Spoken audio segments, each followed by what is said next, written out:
Some stories begin with a wedding, others begin with a funeral, but this one begins with both endings happening inside the same heart. The day Emily Carter signed her divorce papers was the same day she buried every dream she had ever dared to believe in. 3 years of marriage, one devastating loss, and a man who walked away when she needed him most. Chicago in November carries a particular kind of cold. Not the crisp freshness of early autumn, nor the romantic white silence of December snow. November cold seeps into bones, into memories, into the spaces between heartbeats where grief still lives. Emily pulled her coat tighter as she stepped out of her small apartment on the north side, her breath forming small clouds that disappeared almost as quickly as they formed. She had learned in the 2 years since her divorce that disappearing was something everything did eventually. Dreams, marriages, children who never got the chance to take their first breath. She walked the familiar 6 blocks to the community center, where she worked as a counselor for families in crisis. The irony was never lost on her. A woman whose own family had crumbled, spending her days helping others hold theirs together. But perhaps that was exactly why she was good at it. She understood the weight of loss in a way that could not be taught in any university classroom. She had lived it. She was still living it. The community center occupied an old brick building that had once been a factory. Now its large windows let in grey morning light, and its high ceilings echoed with the voices of children in the after-school program. Emily loved this place. It had become her sanctuary, her purpose, her reason to get out of bed on mornings when the emptiness felt too heavy to carry. Today was supposed to be ordinary. A staff meeting at 9, 3 counseling sessions before lunch, paperwork in the afternoon, maybe a quiet dinner alone, a book, and an early sleep. Emily had become expert at filling her days with enough activity to keep the silence at bay. She had rebuilt her life brick by brick, moment by moment, until she could almost convince herself that she was whole again. But fate has a way of laughing at our carefully constructed plans, and Emily Carter was about to discover that the past never truly stays buried. It simply waits, patient and inevitable, for the moment when it can rise again and change everything. The morning passed without incident. Emily counseled a young mother struggling to balance work and childcare. She met with a teenager whose parents were going through a bitter separation. She ate a sandwich at her desk while reviewing case files. Normal, predictable, safe. It was nearly 4 in the afternoon when the door to her office opened without a knock. Emily looked up, ready to remind whoever it was about professional courtesy, but the words died on her lips when she saw Director Morrison's face. The older woman looked pale, her usual composure replaced by something that resembled barely controlled panic. "Director Morrison," Emily said, rising from her chair. "What is wrong? We need to talk." The director closed the door behind her and leaned against it as if she needed the support. "Emily, I have just received some very concerning news about our funding situation." Emily felt her stomach tighten. The community center operated primarily on grants and donations. They were always 1 fiscal quarter away from potential closure. Is it the Henderson Foundation grant? Did they decide not to renew? No. Director Morrison shook her head slowly. "No, this is something else entirely. Emily, have you heard of the Romano family?" The name meant nothing to Emily. She shook her head. They are one of the most powerful families in Chicago. Old money supposedly from construction and real estate, but everyone knows their real business operates in shadows. The director paused, seeming to choose her words carefully. "They have offered to become our primary benefactor. A donation large enough to fund our operations for the next 10 years. That sounds like wonderful news." Emily did not understand the director's obvious distress. "Why do you seem so worried?" "Because of who is behind the offer." Director Morrison walked to the window, looking out at the grey afternoon sky. "The head of the Romano family specifically requested to meet with you, Emily. He asked for you by name." "Me? But I do not know anyone in that family." "Why would they want to meet with me?" Director Morrison turned to face her, and in her eyes Emily saw something that made her blood run cold. a mixture of fear and pity, and the kind of knowledge that changes everything. "Emily," the director said quietly, "the current head of the Romano family is a man named Daniel Romano, but that is not the name he was born with. Before he became Daniel Romano, before he inherited this empire through marriage and circumstance, he was someone else entirely." The room felt suddenly too small, the air too thin. Emily gripped the edge of her desk because her legs had stopped feeling reliable. "His birth name," Director Morrison continued, "was Daniel Carter, your ex-husband." The words did not make sense. They could not make sense. Daniel, her Daniel, the man she had married in a small church ceremony 6 years ago, the man who had held her hand through 18 hours of labor only to have it end in the worst possible way, the man who had slowly withdrawn into himself afterward, until there was nothing left between them but silence and pain, and eventually a stack of legal papers that Daniel was somehow connected to one of the most powerful crime families in Chicago. No. Emily heard her own voice, as if from a great distance. "That is not possible." Daniel worked in finance. He was an accountant. He was normal, ordinary, just a regular person who could not handle grief. People are rarely what they appear to be. Director Morrison's voice was gentle. "I do not know the details of how he became involved with the Romano family, but I have confirmed the information through multiple sources.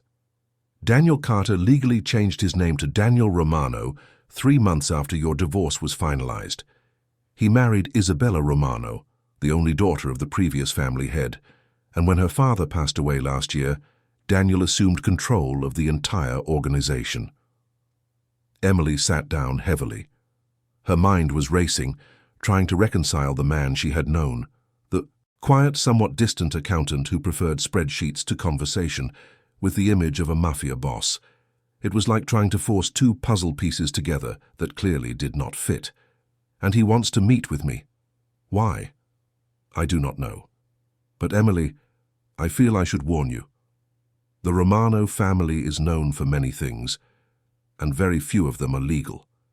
Whatever Daniel wants, you should be very careful. You do not have to take this meeting if you do not want to."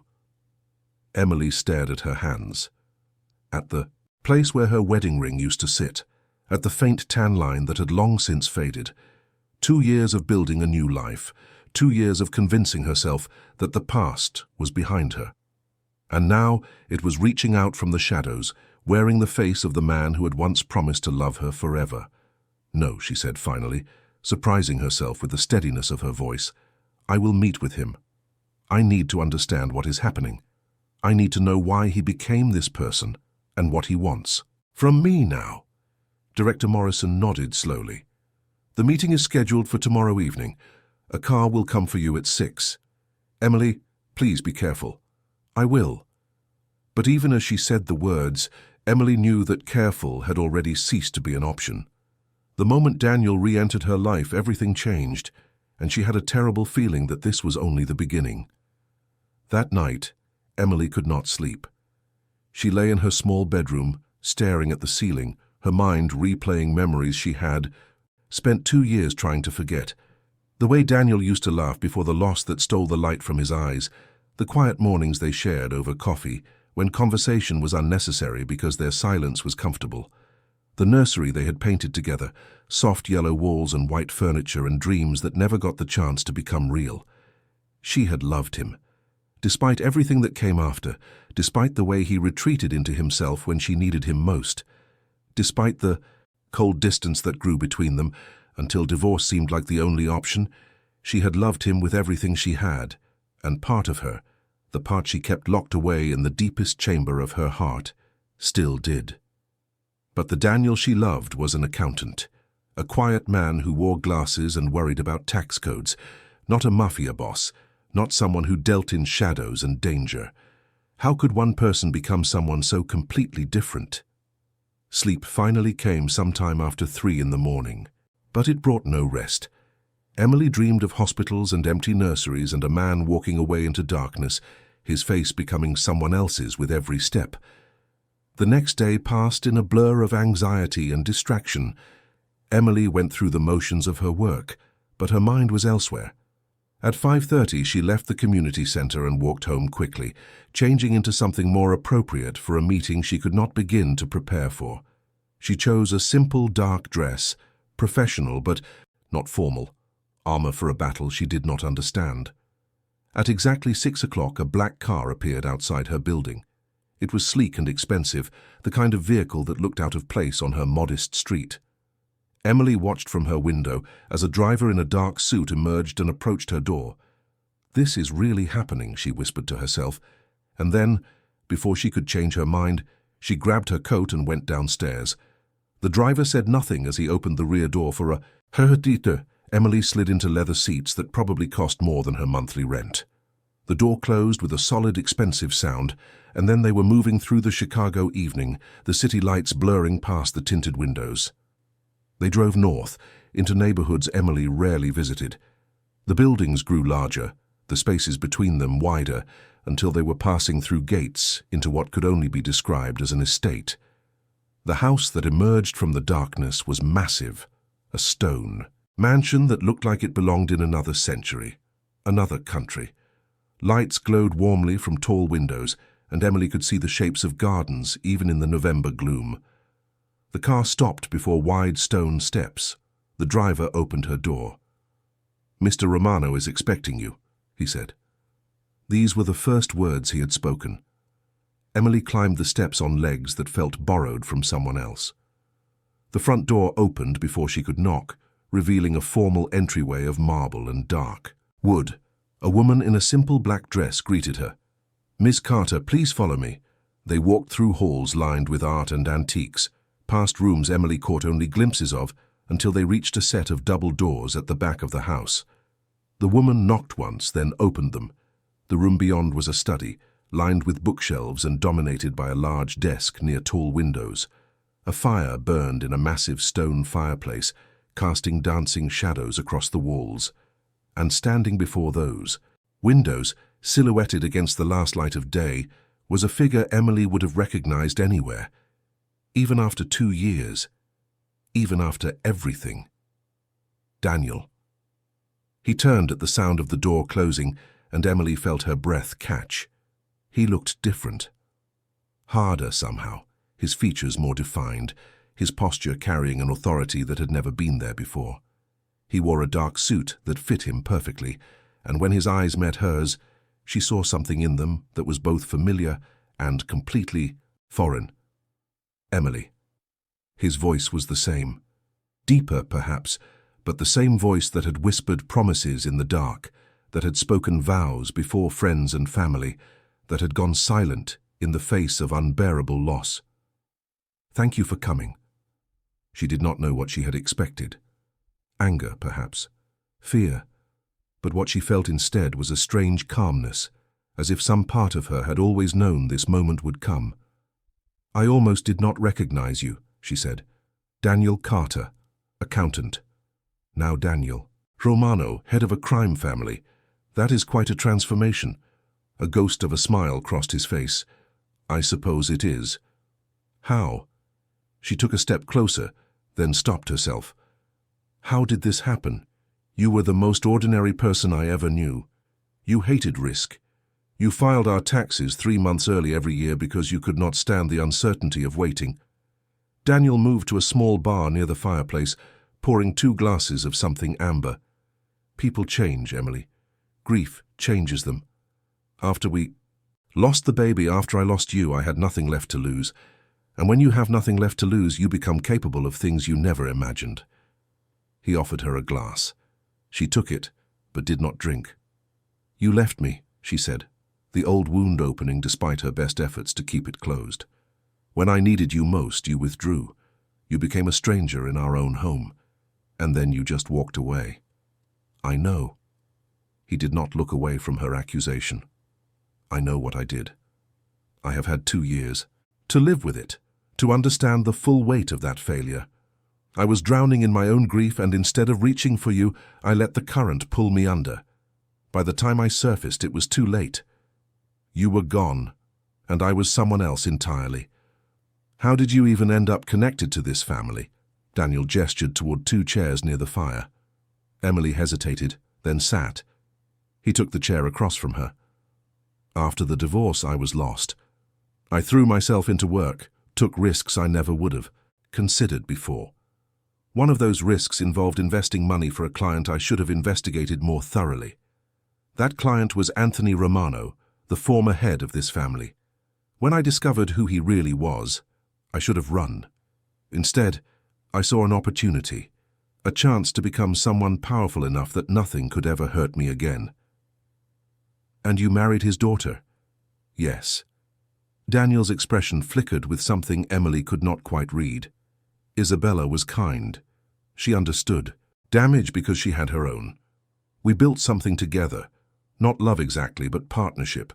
Mutual understanding. She passed away 6 months ago. Complications from an illness she had fought for years. I am sorry. The words came automatically, but Emily meant them. Whatever Daniel had become, she knew what loss felt like. When Anthony died last year, the organization came to me. Isabella was too ill to take leadership, and she had no siblings. I was the only option. Daniel took a long drink from his glass. So now I am this. A man I never intended to become, running an empire I never asked for, with more power than I know what to do with. Emily let the silence stretch between them, the fire crackling softly, the weight of revelations settling into the space. Why am I here, Daniel? Why did you ask to meet with me? He set down his glass and leaned forward, his eyes holding hers with an intensity that made her heart race.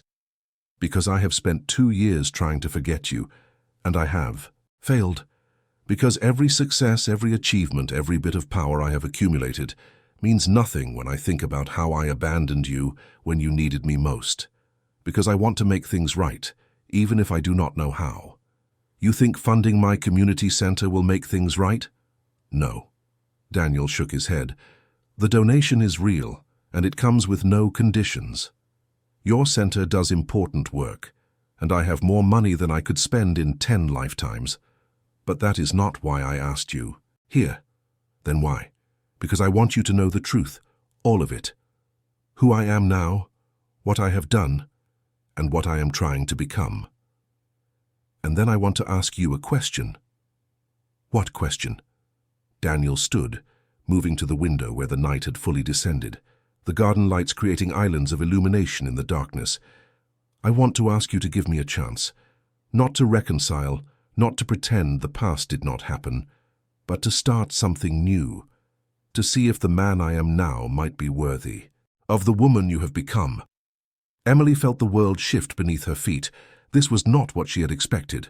Not demands or threats or the cold business transaction she had braced herself for. This was something far more complicated, a door opening to a path she could not see the end of. You run a criminal organization, Daniel. Whatever feelings might still exist between us, that is not something I can ignore. I know. And I am not asking you to. He turned back to face her. I am asking you to. Let me show you who I really am. Not the man I was when we were married, and not the reputation that precedes me now. The actual person beneath all of that. The person who still remembers the sound of your laugh, who still thinks about the yellow nursery we never got to use, who still loves you even though he has no right to. The words hit Emily like physical blows. She set down her untouched drink and stood. I need time, she said. This is too much to process in one evening. Take all the time you need. Daniel's voice was gentle. I am not going anywhere. And Emily, whatever you decide, the donation to your center stands. That was never about leveraging your feelings. It was about doing something good with resources that came from less good places. Emily walked to the door, then paused with her hand on the handle. The man I married would never have had the courage to say the things you just said. He would have hidden behind silence and distance and let me fill in the blanks myself. I told you. Daniel's voice carried across the room. People change. Sometimes they have to lose everything before they understand what matters. Emily left without another word, but as the black car carried her back through the Chicago night, she knew that everything had changed. The past she thought she had buried was very much alive, and the future, which had seemed so predictable just 24 hours ago, had become a landscape of impossible possibilities. She did not know what she would decide. She did not know if she could ever trust Daniel again, or if the man he had become was someone she could love. But she knew one thing with absolute certainty. She was no longer the same woman who had signed those divorce papers 2 years ago. She had rebuilt herself from broken pieces, and whatever came next, she would face it with the strength she had earned through surviving the worst. The story of Emily Carter was far from over. In fact, it was just beginning. Check if you are already. Subscribe to this channel. If you are not, take a moment to subscribe now, because stories like this one, stories of impossible love and second chances, and the courage to face the past, are exactly what we create here. You will not want to miss what happens next. 3 weeks passed after that first meeting. 3 weeks of Emily going through her daily routines while carrying a secret that changed the color of everything. She had told no one about Daniel, not her colleagues at the community center, not her sister who called every Sunday, not the therapist she saw twice a month to maintain the emotional equilibrium she had fought so hard to achieve. How could she explain something she barely understood herself? The donation arrived exactly as Daniel had promised, an anonymous gift to the community center large enough to secure their operations for years. Director Morrison had been suspicious but practical. Whatever the source, the money would help families in need. Emily kept her knowledge to herself, watching as new programs were announced and long-delayed repairs finally scheduled, knowing that the man behind it all was someone no one would believe if she told them. Daniel did not contact her directly. No calls, no messages, no mysterious cars appearing outside her apartment. He was giving her the space she had asked for, and Emily found herself both grateful and oddly disappointed. She caught herself checking her phone more often than usual, jumping slightly at unexpected sounds, looking for a face she was not supposed to want to see in crowds. On the 22nd day, she made a decision. She would see him again. Not because she had answers, but because she had questions. Too many questions to ignore. She found his number on a card that had been tucked into her coat pocket that first night, probably by the driver she had barely registered. The conversation was brief. He suggested dinner at a restaurant. She counter-suggested a walk in a public park. They compromised on coffee at a small cafe in a neighborhood where neither of them was likely to be recognized. Daniel was already there when she arrived, seated at a corner table with a clear view of both exits.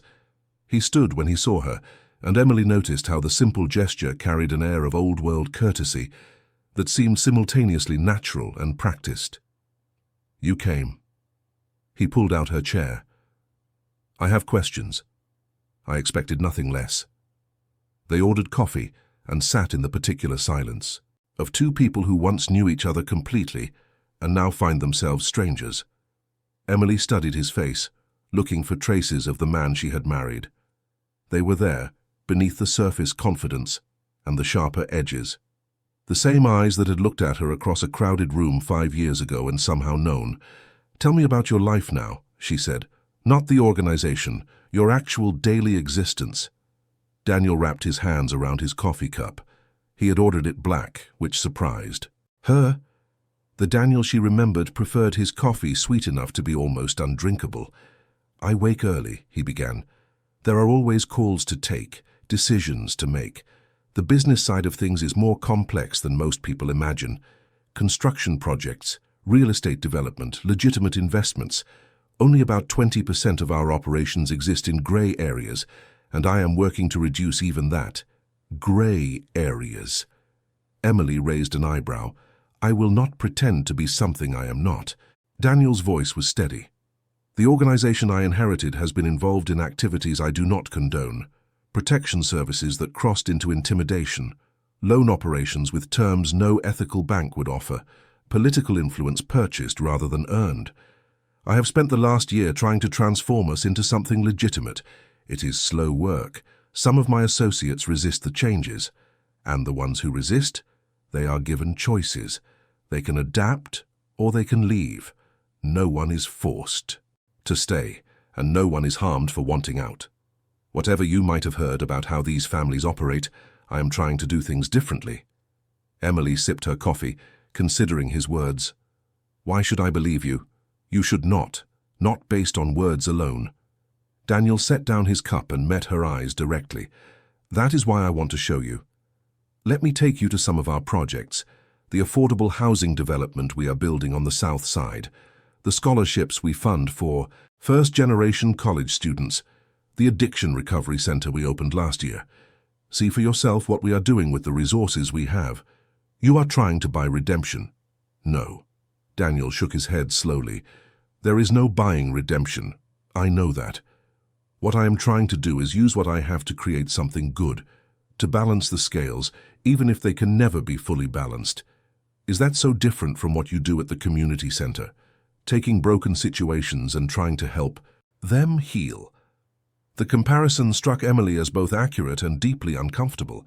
She had spent 2 years telling herself that Daniel was the one who failed, the one who could not handle grief, the one who ran away.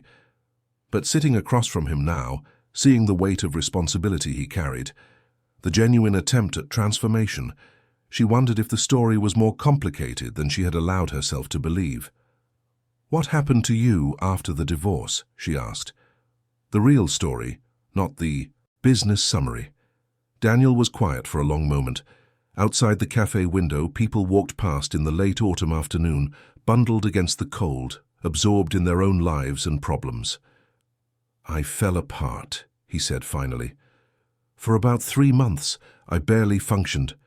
Went to work, came home, stared at walls, lost 15 pounds because eating seemed pointless.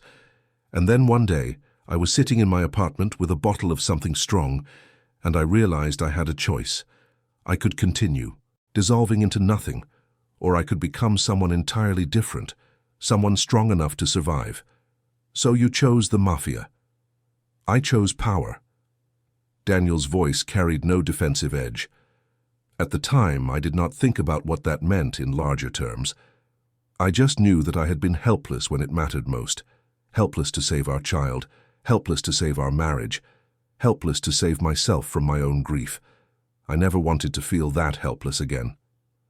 Emily felt something shift in her chest. Not forgiveness exactly, not yet, but understanding.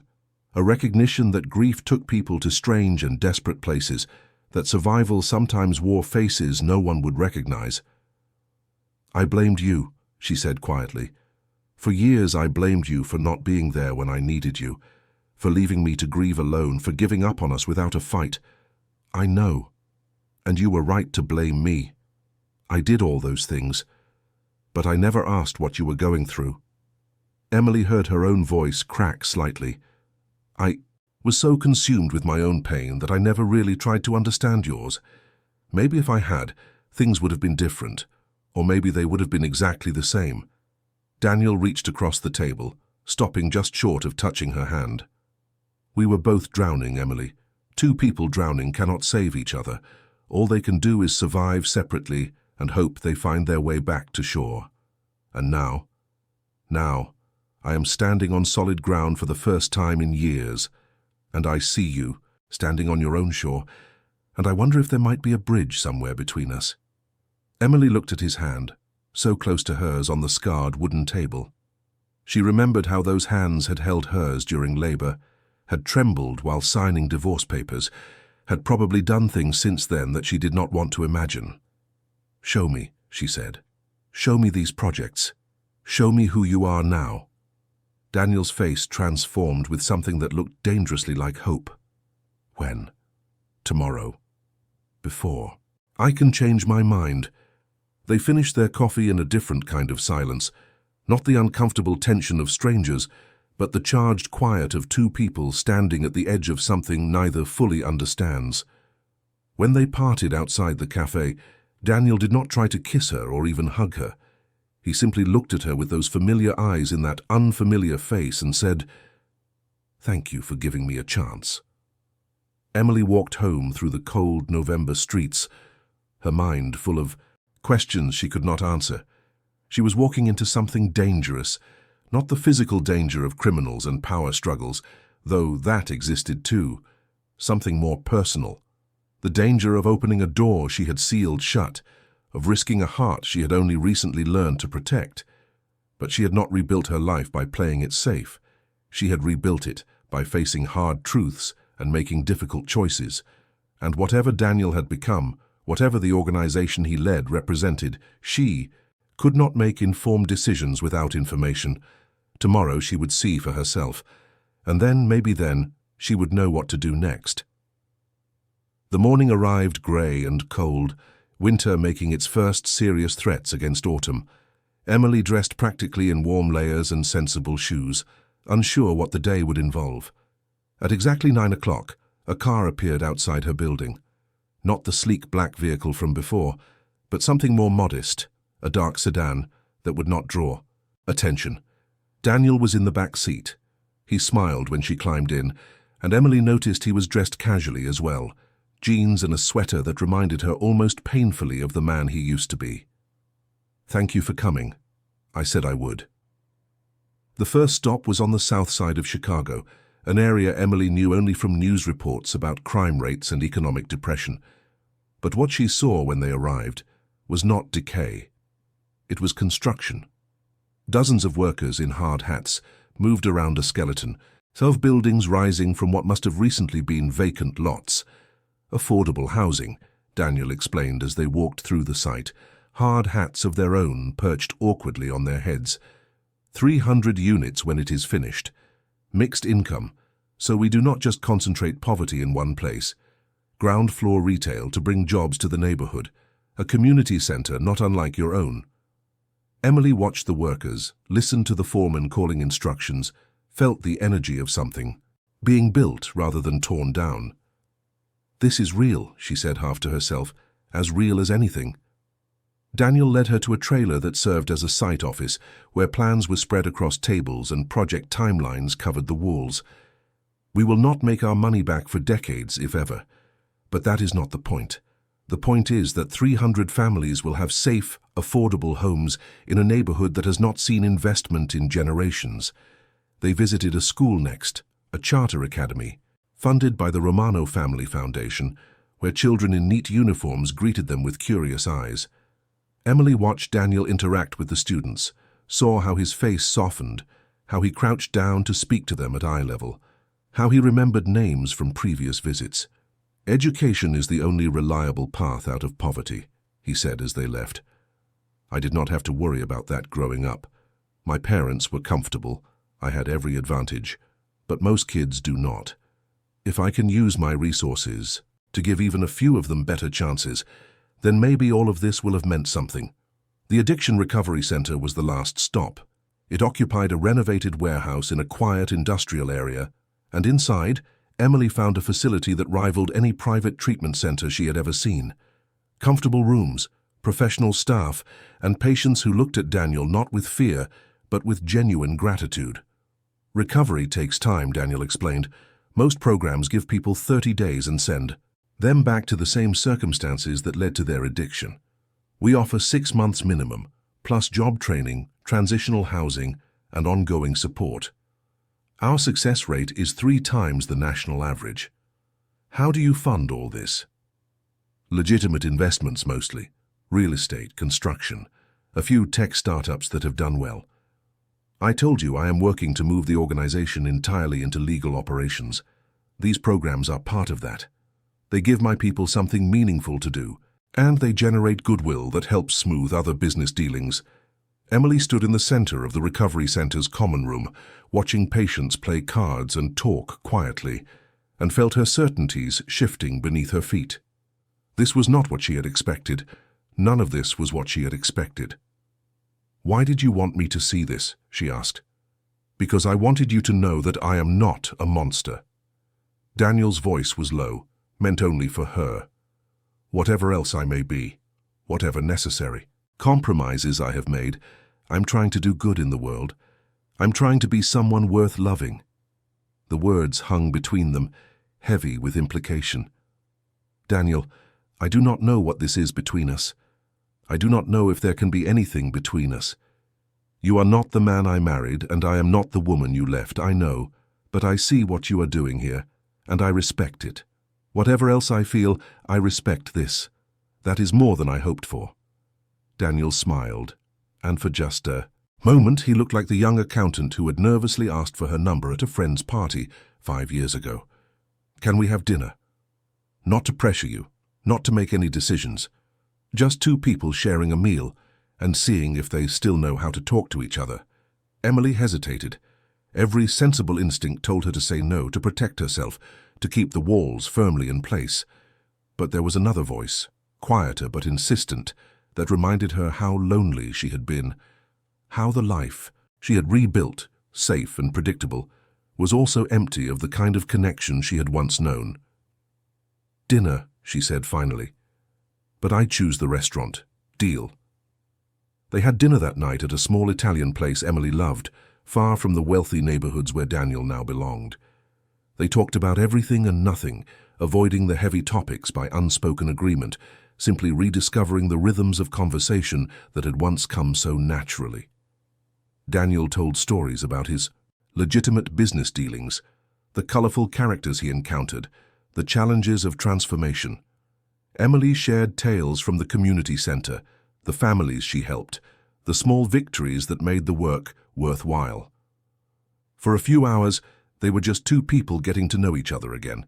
Not ex-spouses with painful history, not a counselor and a crime boss, just Emily and Daniel, sharing pasta and red wine, and the careful beginnings of something neither was ready to name.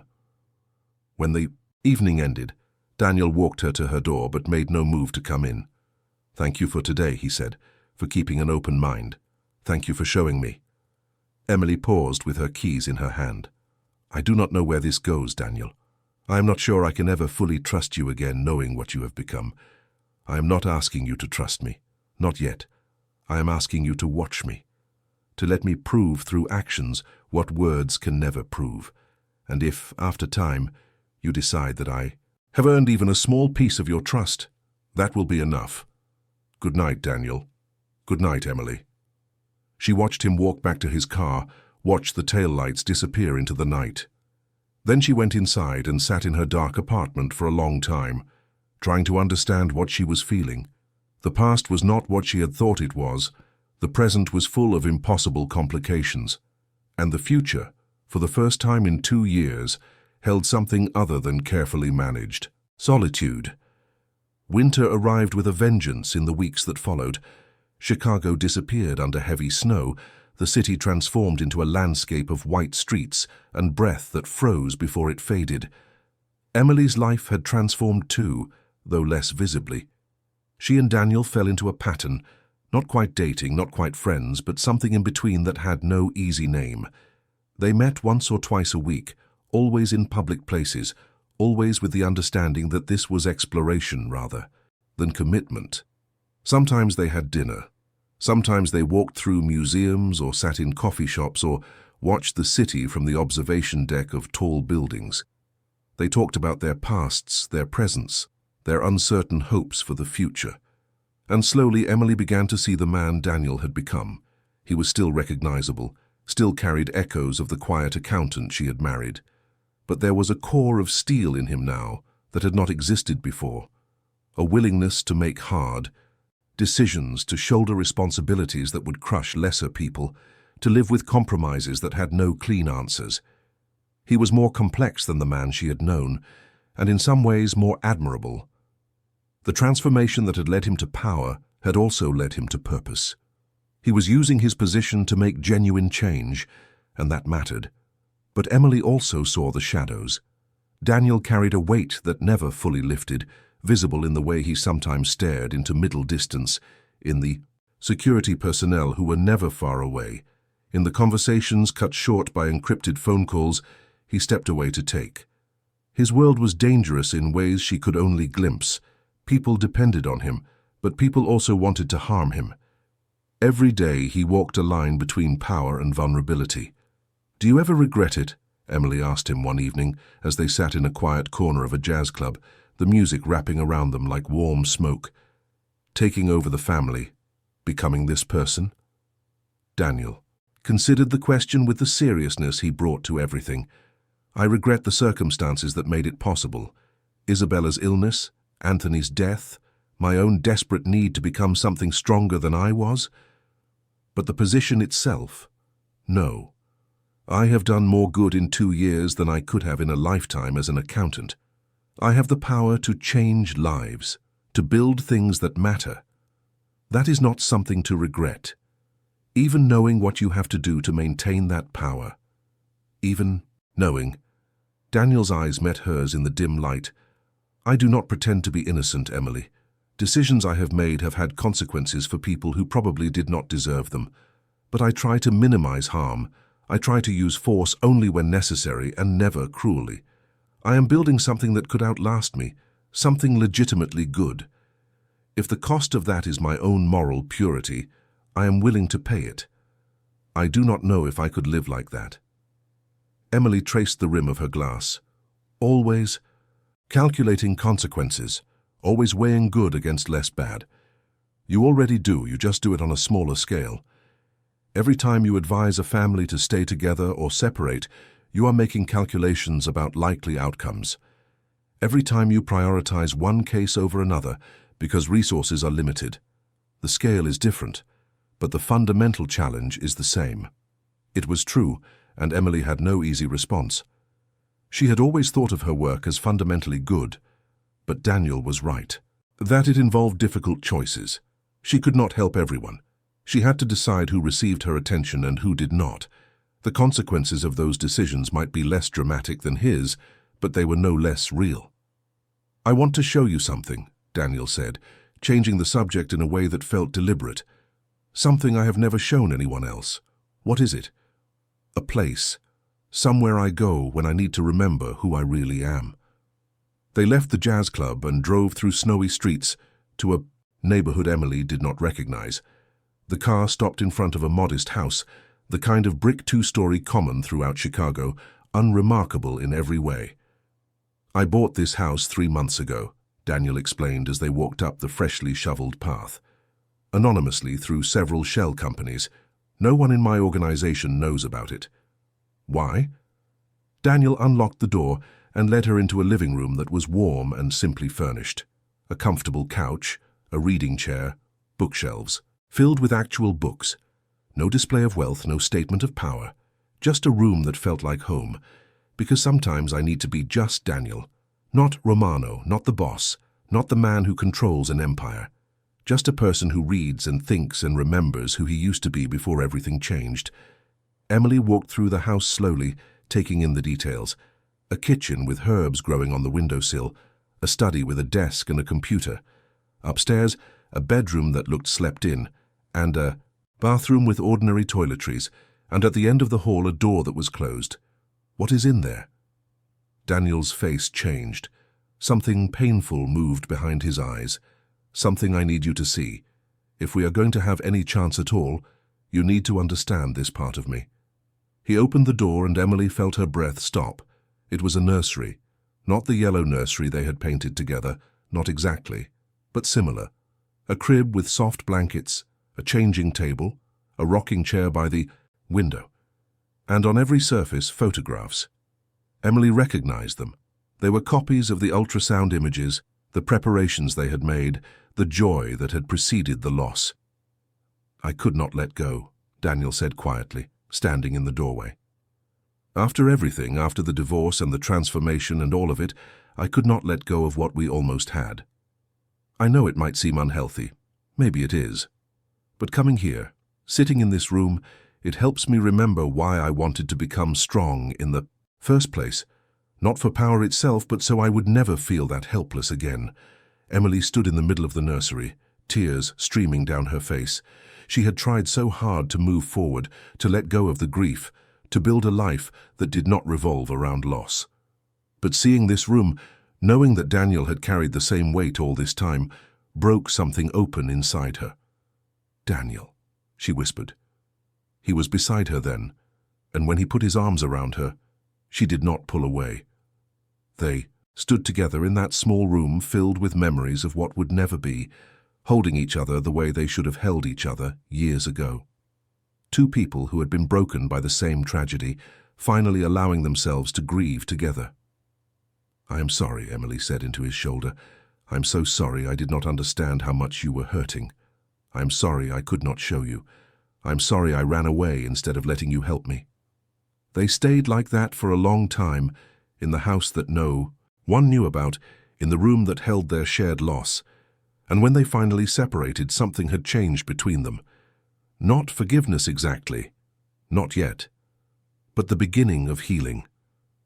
The first tender shoots of connection growing in ground that had been frozen for too long. This is the moment, right here, that will stay with me forever. The moment when I realized that some wounds can only heal when they are shared. If this story is touching your heart, leave a comment right now saying, "I believe in second chances." Let me know that you understand what it means to find hope after loss. They talked through the night in that secret house, really talked in ways they never had during their marriage. About the baby they lost, about their individual grief, about the mistakes they had both made. Daniel told her about the dark months after the divorce, when he had considered ending everything until a chance encounter with Anthony Romano had given him something to live for. Emily told him about the slower healing she had done, the therapy and the work and the gradual rebuilding of a self that could function without him. By the time dawn lightened the windows, something fundamental had shifted. Emily looked at this man she had married and divorced and thought she knew, and she saw him clearly for the first time. Not a villain, not a hero, just a human being who had been through something terrible and had found an unusual way to survive. "What happens now?" she asked. "Whatever you want to happen." Daniel's voice was rough with exhaustion and emotion. "I will not pressure you, I will not demand anything, but I want you to know that I love you. I never stopped loving you, even when I was too broken to show it. And if there is any chance at all that we can build something together, something new that honors what we lost, I will spend the rest of my life trying to deserve it." Emily took his hand, the hand of a man who controlled an empire built in shadows, the hand that had trembled while signing divorce papers, the hand that now reached for her with a vulnerability that no amount of power could protect. "I am not ready to say I love you," she said carefully. "Too much has happened. Too much trust has been broken. But I am willing to try, to see if we can find our way back to each other or forward to something new. I am willing to take that risk." Daniel raised her hand to his lips and kissed it gently. "That is all I ask." Spring came to Chicago like a slow awakening, snow melting into muddy puddles, then drying into the first hints of green. Emily watched the transformation from her office window at the community center, thinking about all the ways her own life had transformed over the winter months. She and Daniel were together now, though what that meant exactly was still being defined. They saw each other regularly, sometimes at his estate, sometimes at her apartment, often at the secret house that had become their private sanctuary. They were learning each other again, discovering who they had become, and whether those new selves could fit together. It was complicated. Emily had not told anyone the full truth about Daniel. Her colleagues at the community center knew she was seeing someone, but they did not know that someone was one of the most powerful men in Chicago's underground economy. Her sister suspected something was being hidden, but Emily deflected with vague explanations about privacy and taking things slow. She was not ashamed of Daniel, but she was not ready for the conversations his identity would require. Daniel, for his part, was working to accelerate the transformation of his organization. He had set a goal of moving entirely to legitimate operations within 3 years, and he was on track to meet it. The shadier elements of the family business were being systematically dismantled. Their former participants offered buyouts or positions in legal enterprises. Not everyone was happy about the changes, but Daniel's authority was absolute, and opposition remained underground. It was during one of these transformation meetings that danger finally found them. Emily was at the estate that evening, reading in Daniel's study while he met with his senior advisors in the room next door. She had become familiar with these evenings, the murmur of serious voices, the occasional raised tone quickly lowered. She did not ask for details about what was discussed. There were parts of Daniel's life she needed to remain ignorant of, both for her own protection and her own conscience. The explosion came without warning. One moment Emily was turning a page, the next she was on the floor, ears ringing, dust and debris falling around her. The The window behind her had shattered, and through the chaos she could see flames somewhere in the garden. Emily. Daniel was there, pulling her to her feet, his face cut and bleeding from flying glass. "We have to go. Now." "What happened?" "Later. Move." They ran through the house, which had transformed into a scene from a nightmare. Security personnel were everywhere, shouting into radios, weapons drawn. Emily caught glimpses of other people being evacuated, heard sirens in the distance. Daniel's hand gripped hers tightly, guiding her through corridors she had never seen, downstairs into a basement area, through a door that required multiple codes to open. The room beyond was a bunker, clearly designed for exactly this kind of emergency. Reinforced walls, communication, equipment, supplies. Several of Daniel's closest people were already there, including his head of security, a woman named Karen whose competence Emily had learned to respect. "Report," Daniel said, his voice transformed into something Emily barely recognized. The vulnerability was gone, replaced by cold authority. "Car explosive in the garden," Karen responded. "Detonated remotely. 2 of our people were near the vehicle. They did not survive." Emily felt her stomach lurch. 2 people dead. Just like that. Because someone wanted to send Daniel a message, or worse. "Do we know who?" "Working on it." Karen glanced at Emily briefly, then back to Daniel. "But we have a suspected leak. Someone inside told them exactly when and where to strike." The next hours blurred together for Emily. She sat in the corner of the bunker, watching as Daniel managed the crisis with a competence that was almost frightening. He made decisions quickly, issued orders that were immediately followed, maintained absolute control even as the situation remained dangerous. This was the part of him she had not seen before, the part that had allowed him to rise from grieving accountant to head of a criminal empire. Around midnight, Karen approached her with a cup of coffee. "You should get some sleep if you can. This might take a while. How can anyone sleep after something like this?" Karen sat down beside her, her expression sympathetic despite its professional composure. "You learn to, eventually. The boss has enemies. That is the nature of power. What matters is that he protects what is his, and you are clearly included in that category. 2 people died tonight." "Yes." Karen's voice was matter-of-fact. "And if the boss had been in that garden instead of in his meeting, it would have been more. The people who did this wanted to cut off the head. They failed." Emily looked across the room at Daniel, who was still deep in strategic discussions. She had known, intellectually, that his world was dangerous. But knowledge and experience were different things. Tonight she had felt the reality of what it meant to be connected to a man like him. "He is a good man," Karen said quietly. "Better than most people in his position would be. The transformation he is leading, the legitimate future he is building, that is not just strategy. He believes in it. He wants to be someone worthy of the name his children might carry someday." Emily turned to look at her. "You know about us. I know about most things that matter to the organization, and you matter to him more than anything has in a long time. Do not underestimate what that means." It was nearly dawn when Daniel finally came to her. His face was still marked by cuts, though someone had cleaned and bandaged the worst of them. He looked exhausted in a way that went beyond physical tiredness. "We found the leak," he said, sitting down heavily beside her. "One of my financial managers was being blackmailed. His family was threatened. He gave them the information about my schedule. What will happen to him?" Daniel was silent for a moment. In the old days, under Anthony, he would have been killed. His family too, probably, to send a message. But that is not who I am trying to be. His family will be relocated and protected. He will face consequences, but nothing permanent. And the people who threatened him, who planted that explosive, who killed my men tonight, they will be found. They will face justice. Whose justice? Mine. Daniel met her eyes. Directly. I will not lie to you, Emily.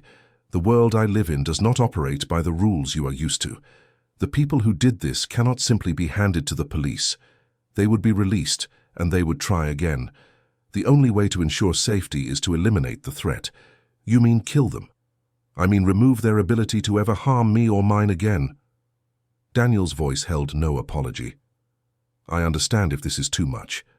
If this night has shown you that you cannot be part of my world, but I want you to understand my reasoning, even if you cannot accept it." Emily thought about the explosion, the chaos, the bodies of the 2 security personnel who had died simply for being in the wrong place.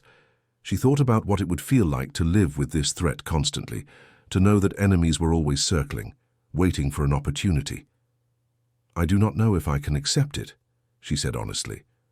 "But I am not running away. Not tonight. Not without understanding more. That is all I can ask." They sat together in the bunker as the sun rose somewhere beyond the reinforced walls. Emily leaned against Daniel's shoulder, feeling the tension in his body, the weight of responsibility he carried. This was his reality. The power and the danger, the impossible choices, the constant vigilance. And somehow, despite everything, he was still trying to be better than his circumstances demanded. She did not know if she could live in this world permanently. She did not know if love was strong enough to bridge the gap between her life and his, but she knew that walking away now when he needed support most would be a betrayal of everything they had rebuilt. For better or worse, she was in this, and she would see it through wherever it led. The months that followed were a strange mixture of tension and tenderness. Daniel's enemies were systematically dealt with, though Emily deliberately did not ask for details. The estate was rebuilt, security was increased, and the organization's transformation accelerated as Daniel pushed to reach legitimate status faster, driven by a desire to leave the danger behind. Emily moved between 2 worlds. Her work at the community center continued, helping families navigate crises that seemed almost quaint compared to what she knew about Daniel's life. And she spent increasingly more time in his world, learning its rhythms, getting to know the people who made up his inner circle, understanding the complexities of leading an organization through fundamental change. She also got to know Daniel in ways their marriage had never allowed. The grief that had driven them apart now became a bridge between them.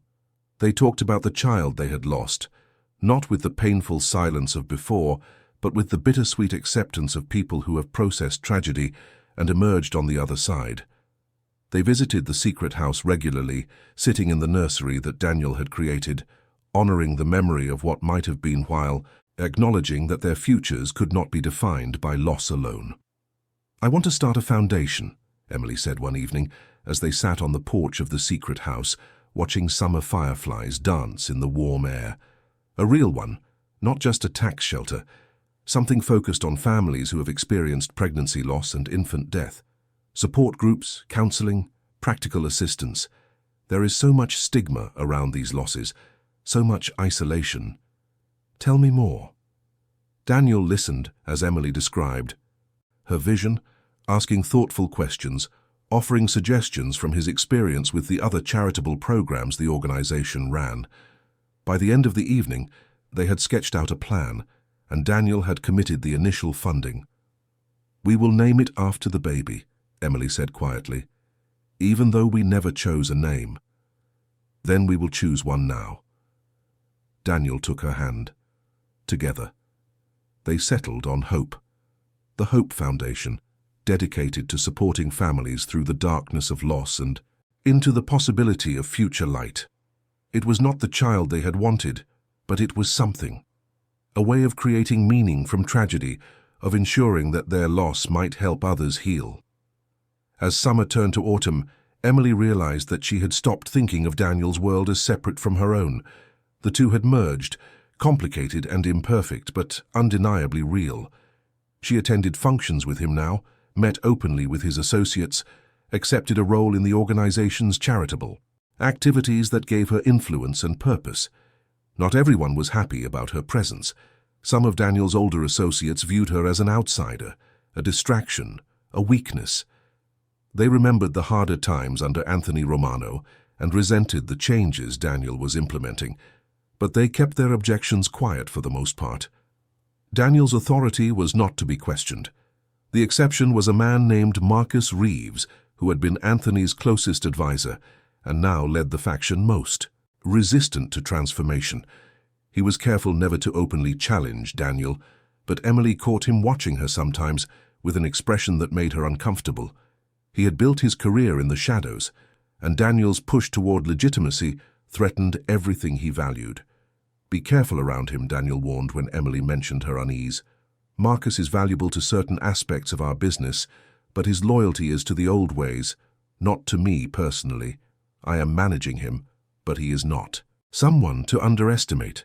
You could remove him, not without evidence of betrayal, and he is smart enough not to give me that." Emily filed the warning away, adding it to the growing store of knowledge about this world she had entered. She understood now why Daniel maintained such tight security, why trust was measured in careful increments, why power required constant vigilance. The empire he had inherited was built on foundations of fear and self-interest, and transforming it into something better was like trying to renovate a house while still living in it. But progress was being made. The legitimate businesses were thriving, the charitable programs were expanding, and more of the organization's activities could withstand public scrutiny. Daniel's 3-year goal was within reach, and for the first time, Emily allowed herself to imagine a future where his power came from creation rather than destruction. That future nearly ended on a cold November night, exactly 1 year after their first meeting. Emily was at her apartment that evening catching up on work. Daniel was at the estate, hosting a meeting of his senior leadership to finalize the next phase of their legitimate transition. They had planned to see each other the following day, to mark the anniversary with dinner at the restaurant, where they had their first meal together after his revelation. The call came at 11 o'clock. Not from Daniel, but from Karen. "Emily." Karen's voice was tight with barely controlled urgency. "You need to come to the estate now. What happened?" "Marcus Reeves made his move. He has been working with outside interests, people who want to stop the transformation. They have the estate surrounded. Daniel is holding them off, but the situation is bad." "How bad?" "Bad enough that he asked me to call you, to tell you what might happen, and to tell you something else." "What?" "He said to tell you he loves you, and that whatever happens, the last year with you was the best of his life." Emily was in a car within minutes, driving faster than was safe through dark streets. Her mind was a chaos of fear and desperate hope. She could not lose him. Not now, not after everything they had survived together, not when they were so close to the future they had worked toward. The estate was indeed surrounded when she arrived, police and emergency vehicles blocking every approach. Emily pushed through the chaos, identified herself to the officers in charge, and was eventually allowed past the outer perimeter to where Karen was coordinating the response. "What is the situation?" "Marcus and about 30 men have control of the main house. They have hostages, including several of Daniel's most trusted people. They are demanding that Daniel sign over control of the organization before they will release anyone." "And Daniel?" "He escaped the initial takeover with a small team. They are somewhere on the grounds, probably in one of the secondary buildings. He has been in communication, trying to negotiate, but Marcus is not interested in compromise. What are the police doing?" "Preparing for the possibility that negotiation fails." Karen's face was grim. "If Marcus starts harming hostages, they will breach, and if that happens, a lot of people might die."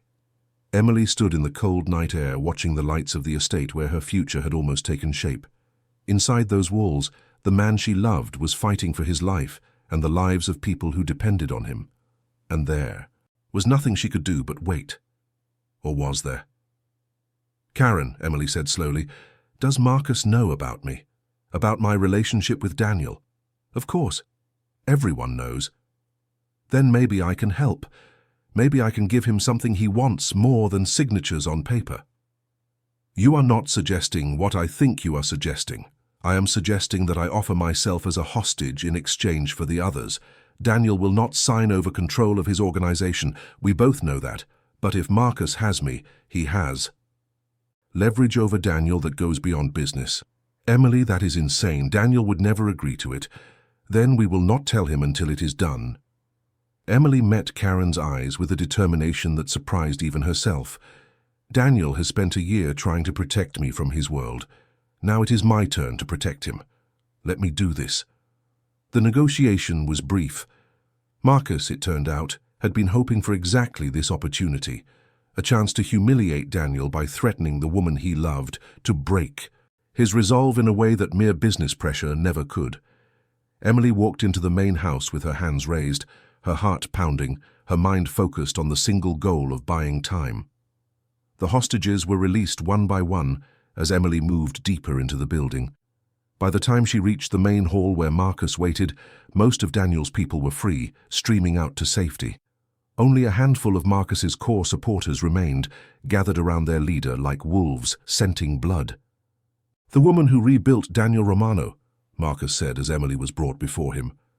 "I have to admit I did not understand the attraction at first, but now, seeing you here, offering yourself to save others, I begin to see it. You have courage." "And you have miscalculated," Emily replied, her voice steadier than she felt.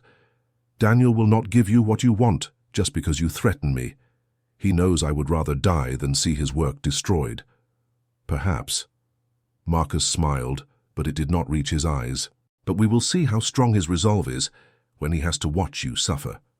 The hours that followed were the worst of Emily's life, not because Marcus harmed her physically, though the threat hung constantly in the air, but because she could do nothing but wait, knowing that Daniel was out there somewhere, knowing that he was being forced to make impossible choices, knowing that their future together hung by a thread. Dawn was breaking when the breach finally came, not from the police but from Daniel himself, leading a team that had been quietly positioning themselves throughout the night. The assault was swift, professional, and overwhelming. Within minutes, Marcus and his remaining loyalists were subdued, and Emily found herself in Daniel's arms, both of them trembling with relief and exhaustion. "What were you thinking?" Daniel demanded, his voice cracking. "You could have been killed." "I was thinking that I love you," Emily replied, "and that sometimes love means taking risks." They stood there in the ruined elegance of the main hall, surrounded by the evidence of betrayal and its defeat, holding each other as if the world might tear them apart if they let go. Outside, the sun was rising on a new day, and inside, a new chapter was beginning. The aftermath of Marcus Reeves's attempted takeover changed everything. Daniel's organization emerged from the crisis stronger than before, united by the shared experience of surviving betrayal. The fence-sitters, who had quietly supported the old ways, suddenly found themselves on the wrong side of history. The transformation that Daniel had been pursuing accelerated dramatically as remaining resistance melted away. Within 6 months, the last of the questionable operations were shut down or sold off. The Romano family, as it was still called for historical reasons, became exactly what Daniel had envisioned from the beginning: a legitimate business empire built on construction, real estate, technology, and philanthropy. The shadows receded, replaced by the ordinary challenges of running large enterprises in the modern world. Emily's role in the events of that November night became legendary within the organization. She had offered herself as a hostage to save others, had demonstrated courage that matched Daniel's own. Whatever reservations anyone had held about her place in their world evaporated. She was one of them now, not by marriage or proximity, but by her own actions. The Hope Foundation launched that spring, funded by Romano family resources, but operated independently under Emily's direction. It grew quickly, filling a need that Emily had recognized from her own experience. Support groups formed in cities across the country. Counseling services reached families who had nowhere else to turn. Research grants advanced medical understanding of pregnancy loss.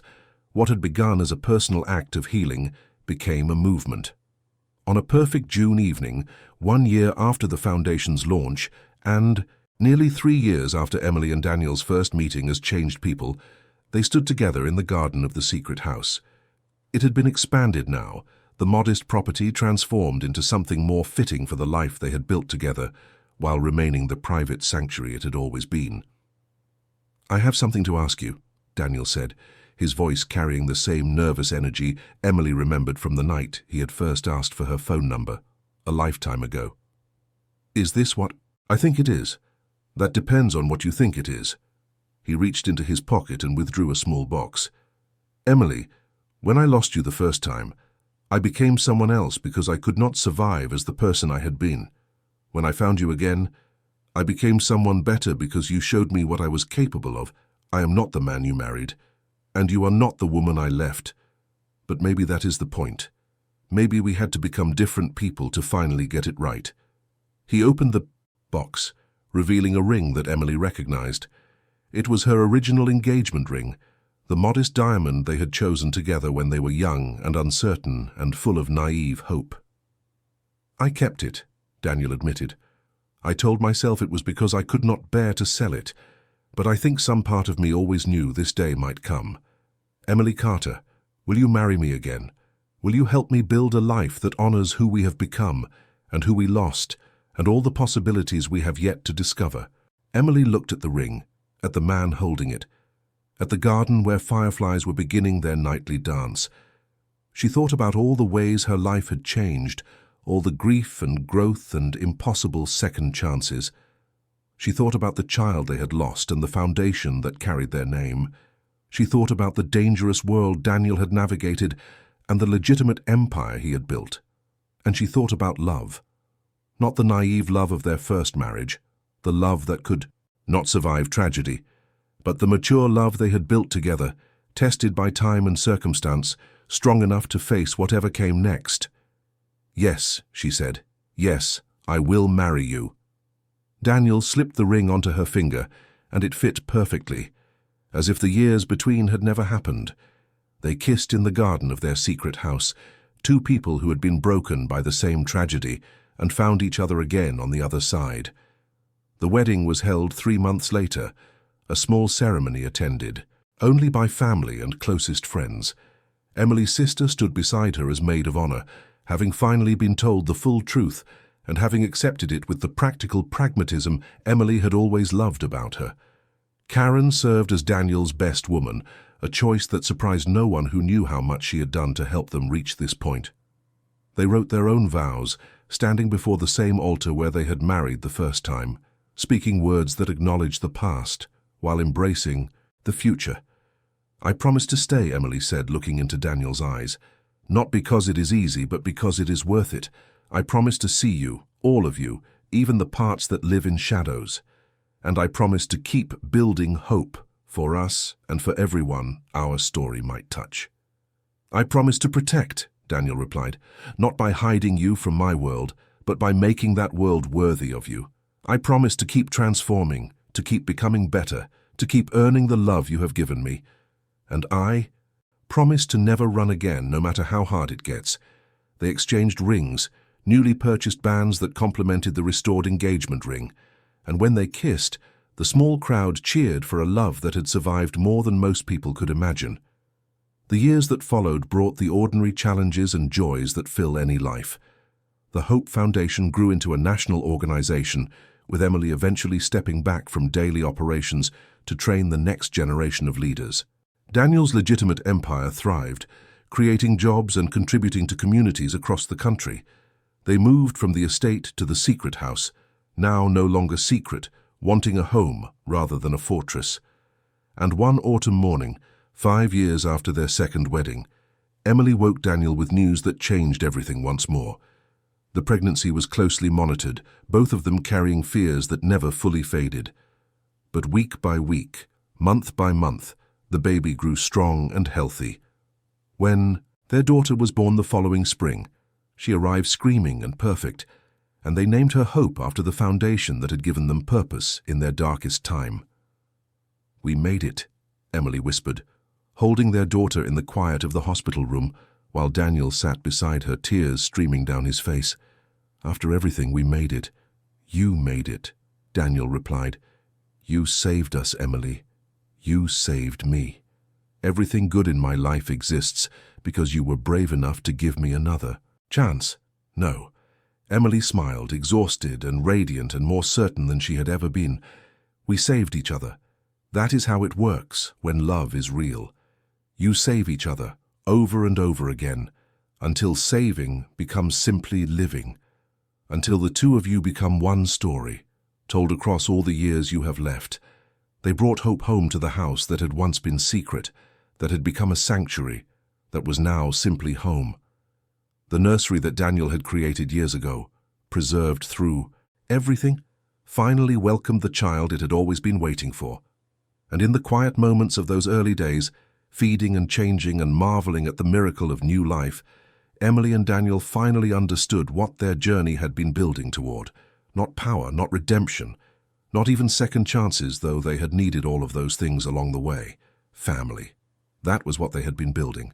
A family forged in loss, tempered by transformation, and finally made real by the courage to love again. If you have watched this far, it is because you liked this story. Leave a comment saying I have watched this far so I can get to know you and see who really enjoys the stories here on the channel. Hit that subscribe button if you have not already, because stories like this one, stories of impossible love and second chances and the courage to rebuild, are exactly what we create here. Like this video if it touched your heart, and share it with someone who needs to believe that broken things can be made whole again. Emily Carter Romano stands at the window of her home, watching her daughter play in the garden where fireflies dance on summer evenings. Her husband works in the study behind her, the empire he built now fully legitimate, his power used to create rather than destroy. The Hope Foundation helps thousands of families every year, turning grief into purpose, loss into meaning.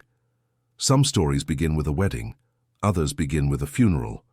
But this one began with both endings happening inside the same heart, and it emerged into something neither Emily nor Daniel could have imagined when they signed their divorce papers all those years ago. They lost a child, a marriage, and the people they used to be, and they found in the ruins of all that loss the foundations for something stronger. That is the secret, Emily thinks, as the evening light turns golden and her daughter's laughter carries through the open window. The secret is not that love conquers all. Love does not conquer anything by itself. The secret is that people can change, that grief can become growth, that the worst thing that ever happens to you can lead, through impossible paths, to the best things you never knew to hope for. Divorced after losing their child, she rebuilt her life, unaware her ex was now the Mafia boss. That is how the story started, but it is not how the story ends.